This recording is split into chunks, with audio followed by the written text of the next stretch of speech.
ఘనుడువైన నీవు ఎవనితో సమానుడవు? అషూరీయులు లెబానోను దేవదారు వృక్షమైనట్టుండిరి.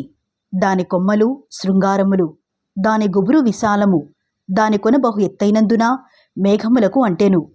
నీళ్లుండుట వలన అది మిక్కిలి గొప్పదాయెను. లోతైన నది ఆధారమైనందున అది మిక్కిలి ఎత్తుగా పెరిగెను. అది ఇండు చోటున ఆ నది కాలువలు పారుచు పొలములోని చెట్లన్నిటికీ ప్రవహించెను. కాబట్టి అది ఎదిగి పొలములోని చెట్లన్నిటికంటే ఎత్తుగలదాయెను. దాని శాఖలు బహు విస్తారములాయెను. నీరు సమృద్ధిగా ఉన్నందున దాని చిగుళ్ళు పెద్ద కొమ్మలాయెను. ఆకాశ పక్షులన్నీయు దాని శాఖలలో గూళ్ళు కట్టుకునెను. భూజంతువులన్నీయు దాని కొమ్మల క్రింద పిల్లలు పెట్టెను. దాని నీడను సకలమైన గొప్ప జనములు నివసించెను. ఈలాగున అది పొడుగైన కొమ్మలు కలిగి దాని వేరు విస్తార జలమున్న చోట పారుట వలన అది మిక్కిలి గొప్పదై కంటికి అందమైనదాయెను. దేవుని వనములోనున్న దేవదారు వృక్షములు దాని మరుగు చేయలేకపోయెను. సరళ వృక్షములు దాని శాఖలంత గొప్పవి కావు. అక్షోట వృక్షములు దాని కొమ్మలంత గొప్పవి కావు. దానికున్న శృంగారము దేవుని వనములోనున్న వృక్షములలో దేనికినీ లేదు. విస్తారమైన కొమ్మలతో నేను దానిని శృంగారించినందున దేవుని వనమైన ఏదేనులోనున్న వృక్షములన్నీయు దాని సొగసు చూచి దాని యందు అసూయపడెను. కావున ప్రభువైన యెహోవా ఈ మాట సెలవిచ్చుచున్నాడు. నీ ఎత్తును బట్టి నీవు అతిశయపడితివి. తన కొన మేఘముల కంటచేసి తన ఎత్తును బట్టి అతడు గర్వించెను. కాబట్టి అతని దుష్టత్వమును బట్టి అతనిని తరిమివేసి జనములలో బలముగల జనమునకు నేనతనిని అప్పగించెదను. ఆ జనము అతనికి తగిన పని చేయును. జనములలో క్రూరులైన పరదేశులు అతనిని నరికి పారవేసిరి. కొండలలోనూ లోయలన్నిటిలోనూ అతని కొమ్మలు పడెను. భూమి ఎందున్న వాగులలో అతని శాఖలు విరిగిపడెను. భూజనులందరూ అతని నీడను విడిచి అతనిని పడియుండనిచ్చిరి. పడిపోయిన అతని మూడు మీద ఆకాశ పక్షులన్నీయూ దిగి వ్రాలును. అతని కొమ్మల మీద భూజంతువులన్నీయూ పడును. నీరున్న చోటుననున్న వృక్షములన్నిటిలో ఏదియూ తన ఎత్తును బట్టి అతిశయపడి తన కొనను మేఘముల కంటచేసి ఏ వృక్షము గాని దాని ఎత్తును బట్టి గర్వింపకుండునట్లు క్రింది లోకమునకు పోవు నరుల ఎద్దుకు దిగువారితో కూడా మరణము పాలైరి. ప్రభువైన యెహోవా సెలవిచ్చినదేమనగా, అతడు పాతాళంలోనికి పోయిన దినమున నేను అంగలార్పు కలుగజేసి తిని, అగాధ జలములు అతని కప్పజేసి తిని, అనేక జలములను ఆపి అతనిని బట్టి నేను వాటి ప్రవాహములను బంధించి తిని, అతని కొరకు నేను లెబానోను పర్వతమున గాఢాంధకారము కమ్మజేసి తిని, ఫలవృక్షములన్నీయు అతని గూర్చి వ్యాకులపడెను. పాతాళములోనికి నేనతని దింపగా గోతిలోనికి పోవువారి యుద్ధకు అతని పడవేయగా అతనితో పాటు ధ్వనిచేత జనములను వణకజేసి తిని, నీరు పీల్చు లెబానోను శ్రేష్ఠ వృక్షములన్నీయు ఏదేను వృక్షములన్నీయు పాతాళములో తమ్మును తాము ఓదార్చుకునిరి. అన్యజనుల మధ్య అతని నీడను నివసించి అతనికి సహాయులగువారు అతనితో కూడా పాతాళమునకు అతడు హతము చేసిన వారి యుద్ధకు దిగిరి. కాబట్టి ఘనముగాను గొప్పగానున్న నీవు ఏదేను వనములోని వృక్షములలో దేనికి సముడవు? నీవు పాతాళములోనికి త్రోయబడి ఘనులై అక్కడికి దిగిపోయిన రాజుల యుద్ధ ఉందువు. ఖడ్గము చేత హతులైన వారి యుద్ధను సున్నతి నొందని వారి యుద్ధను నీవు పడియున్నావు. ఫరోకును అతని సమూహమునకును ఇలాగు సంభవించును. ఇదే ప్రభువగు యెహోవా వాక్కు.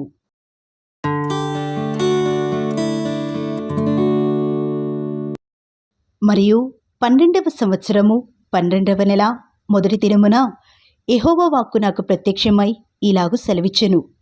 నరపుత్రుడా, ఐగుప్తు రాజైన ఫరోను గూర్చి అంగలార్పు వచనమెత్తి అతనికి ఈ మాట ప్రకటింపుము.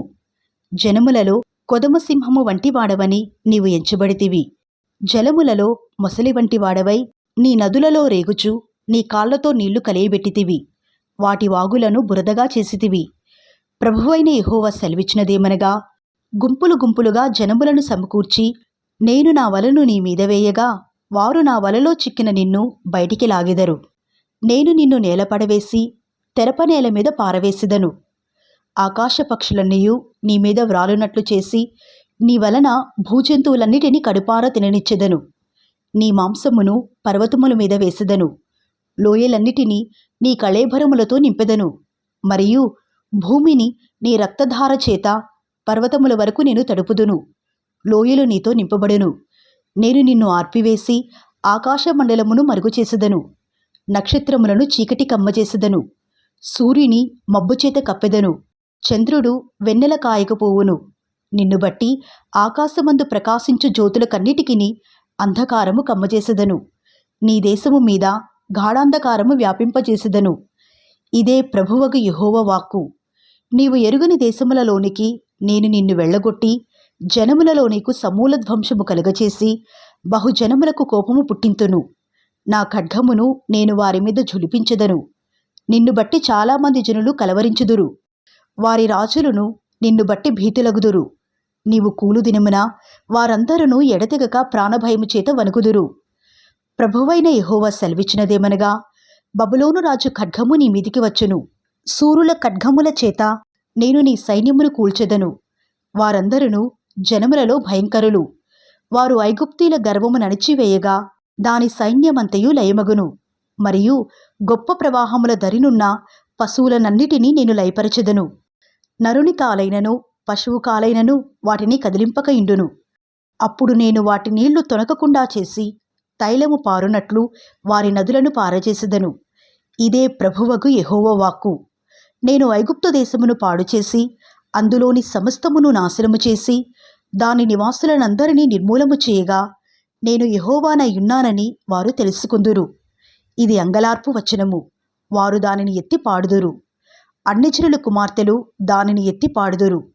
ఐగుప్తును గూర్చియు అందులోని సమూహమును గూర్చియు ఆ వచనమెత్తి వారు పాడుదురు. ఇదే ప్రభువగు యెహోవా వాక్కు. 12వ సంవత్సరము నెల 15వ దినమున యెహోవా వాక్కు నాకు ప్రత్యక్షమై ఇలాగు సెలవిచ్చెను. నరపుత్రుడా, అల్లరి చేయు ఐగుప్తీల సమూహమును గూర్చి అంగలార్చుము. ప్రసిద్ధి నొందిన జనముల కుమార్తెలు భూమి క్రిందికి దిగిపోయినట్లు భూమి క్రిందికిని పాతాళమునకు పోయిన వారి యుద్ధకును వారిని పడవేయుము. సౌందర్యమందు నీవు ఎవనిని మించిన వాడవు? దిగి సున్నతి నొందని వారి యుద్ధ పడియుండుము. ఖడ్గము చేత హతమైన వారి మధ్య వారు కూలుదురు. అది కత్తిపాలగును. దానిని దాని జనులను లాగి పడవేయుడి. వారు దిగిపోయిరే. సున్నతి నొందని వీరు ఖడ్గము చేత హతమై అక్కడ పడియుండిరే అని ఎందురు. పాతాళములోనున్న పరాక్రమశాలురలో బలాఢ్యులు దాని గూర్చియు దాని సహాయులను గూర్చియు అందురు. అశ్షూరును దాని సమూహమంతయు అచ్చటనున్నవి. దాని చుట్టూను వారి సమాధులున్నవి. వారందరూ కత్తిపాలై చచ్చియున్నారు. దాని సమాధులు పాతాళాగాధములో నియమింపబడినవి. దాని సమూహము దాని సమాధి చుట్టూనున్నది. వారందరూ సజీవుల లోకములో భయంకరులైన వారు. వారు కత్తిపాలై చచ్చిపడియుండిరి. అక్కడ ఏలామును దాని సమూహమును సమాధి చుట్టూనున్నవి. అందరును కత్తిపాలై చచ్చిరి. వారు సజీవుల లోకములో భయంకరులైన వారు. వారు సున్నతి లేని వారై పాతాళములోనికి దిగిపోయిరి. గోతిలోనికి దిగిపోయిన వారితో కూడా వారు అవమానము నొందుదురు. హతులైన వారి మధ్య దానికిని దాని సమూహమునకును పడక ఒకటి ఏర్పడెను. దాని సమాధులు దాని చుట్టూనున్నవి. వారందరూ సున్నతి లేని వారై హతులైరి. వారు సజీవుల లోకములో భయంకరులు గనుక గోతిలోనికి దిగిపోయిన వారితో కూడా వారును అవమానము నొందుదురు. హతులైన వారి మధ్య అది ఉంచబడెను. అక్కడ మెషెకును తుబాలును దాని సమూహమును ఉన్నవి. దాని సమాధులు దాని చుట్టూనున్నవి. వారందరూ సున్నతి లేనివారు. సజీవుల లోకములో వారు భయంకరులైరి గనుక వారు కత్తిపాలైరి. ఆయుధములను చేతపట్టుకుని పాతాళములోనికి దిగిపోయిరి. అయితే వీరు సున్నతి లేని వారిలో పడిపోయిన సూరుల దగ్గర పడ్డుకొనరు. వారు తమ యుద్ధాయుధములను చేతపట్టుకుని పాతాళములోనికి దిగిపోయి తమ ఖడ్గములను తలల క్రింద ఉంచుకుని పండుకుందురు. వీరు సజీవుల లోకములో భయంకరులైరి గనుక వారి దోషము వారి ఎముకలకు తగిలెను. నీవు సున్నతి లేని వారి మధ్య నాశనమై కత్తిపాలైన వారి యొద్ద పండుకుందువు. అక్కడ ఎదోమును దాని రాజులును దాని అధిపతులందరూ ఉన్నారు. వారు పరాక్రమవంతులైనను కత్తిపాలైన వారి యొద్ద ఉంచబడిరి. సున్నతి లేని వారి యొద్దను పాతాళములోనికి దిగిపోయిన వారి యొద్దను వారును పండుకునిరి.